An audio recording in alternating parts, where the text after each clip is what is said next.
At the same time, Subaru was busy snooping into the life of an innocent girl. The web novel was revealing the life of another witch, one whose life story bears a striking resemblance to Ram's. This witch was a woman born bearing the sin of not being what her clan expected. It all started with a group obsessed with reclaiming their former glory, breaking taboos to resurrect their founder, whom they considered a god. The result of those forbidden experiments was a girl, but her birth was seen as an utter disappointment. Instead of loving her, her own kind ostracized her. With terrifying coldness, her family ordered her to go off and die somewhere, decreeing that the mere fact of her birth was her greatest sin. Abandoned as a child in the wild, she wasn't supposed to survive, but she possessed a physical strength that defied logic. She survived for years like a true beast, drinking blood and crawling through the dirt. In time, she grew into a woman whose beauty was as imposing as the destruction she left in her wake. Drawn by rumors of a wild woman, a group of men decided to capture her to end her life.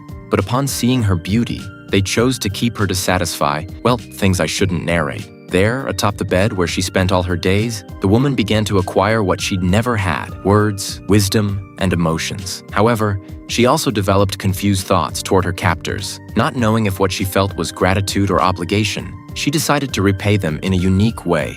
She broke the necks of every man in the residence, finishing them off quickly so they wouldn't suffer. After leaving them behind, she returned to her original home to face her true family, a race of giants sharing her own blood. Seeing them again, she felt a pure hatred she had never experienced before. Hearing their voices begging for forgiveness was so exhilarating that she smiled from the bottom of her heart for the first time. She threw the same words back at them that they had spat at her as a child, telling them they had to die pathetically because creating and abandoning her was their true sin. To reach that happiness, she dedicated herself to courteously and ceremoniously pulverizing every member of her race, leaving not a single survivor. She took her time with each one, ensuring that her clan's desire was completely destroyed. When no one was left and it all came to an end, she returned to the residence where she had lived with those men. Unlike the corpses of her clan, which she left to rot without remorse, she buried the humans with total respect, which is strange, considering everything those men did without her consent. Once alone in absolute silence, she let out a deep sigh of relief. She finally experienced what true tranquility was. She understood that no one would ever interfere with her again, and that taking action was a pointless effort. Thus, the Witch of Sloth decided to simply fall asleep forever, surrendering herself to eternal peace. This is the tragic story of SEKHMET, the woman who annihilated her own kind just so she could rest in peace.